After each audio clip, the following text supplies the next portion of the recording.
Now, how's this for a view on the slopes of Bray Head, near where the cable car used to run from the base of the cable car up to Eagle's Nest. A beautiful sunny Monday afternoon here, and you can see so much. The promenade, of course, the mile-long promenade.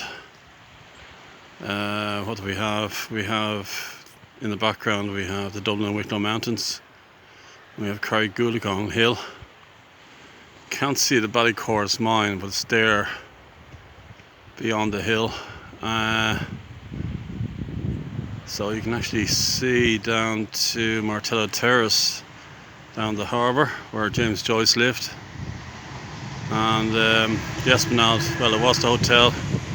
It's got a new lease of life for direct provision now. It's where Sean Connery stayed in the 1970s. Actually, I mentioned that before. He actually lived here in Violet Hill up by Ardmore Studios, and he played snooker next door, the snooker hall beside the Esplanade Hotel as it was then. And then in the background you have the depreciating cliffs of Bray and into Shankill. They're doing a lot of coastal erosion work down there. A lot of work there being undertaken, and it's where the original railway used to run right up to 1915. And you have the Pool Bay Lighthouse chimneys that were decommissioned in 2010 in the background. Then you can just about see Killiney Church, and then the Bel Air of Ireland, as I call it. The rich properties, the rich and famous of Killiney and Dalkey. Enya lives in Aisha Castle. Bono, of course. We have, is the Edge live at Sorrento Terrace? Someone will correct me on that. Val Morrison, etc, etc, etc. Lisa Stansfield, the Rochdale singer, used to live in Dalkey, and in the 1990s, I remember seeing her in Finnegan's one time. And then you pan across to Dalkey Island and the fortifications on Dalkey Island. You have the Martello Tower, as I discussed before, in anticipation of Napoleon's invasion 215 years ago now. It never happened, but they were well prepared.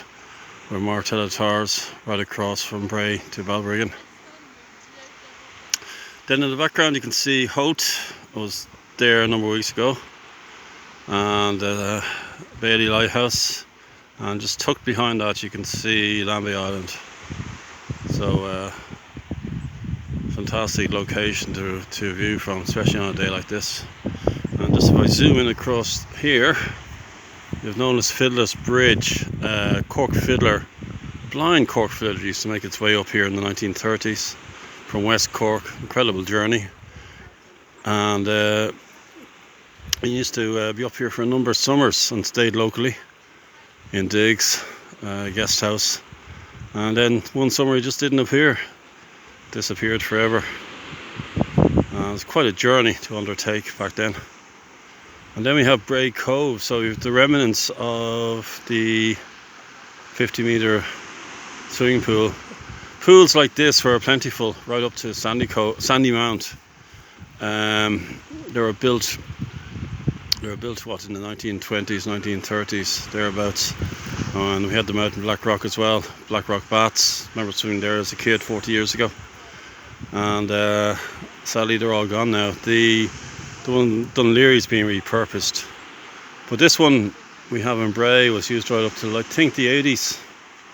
You would have had almost like an Olympic size swimming pool with an infrastructure down there for changing, and they used to have events taking place annually. I have some information on that from my Bray Did You Know book. I must put it together and put some links down as well. So but also there was a railway station here, believe it or not, in the 1920s. A small halt here, and there's a blocked up in that wall where people were walking. There's actually a blocked up entrance there, which enabled people to get from the station, the halt, not the station, to down to the baths. So the galas used to take place as well, so it's very popular right up to, I think, the 1980s. Again, I'll put in some information. I just wanted to give you a feel. Anyway, please subscribe to my channel, and station to station, and hit the like button. Thank you very much. Have a good day.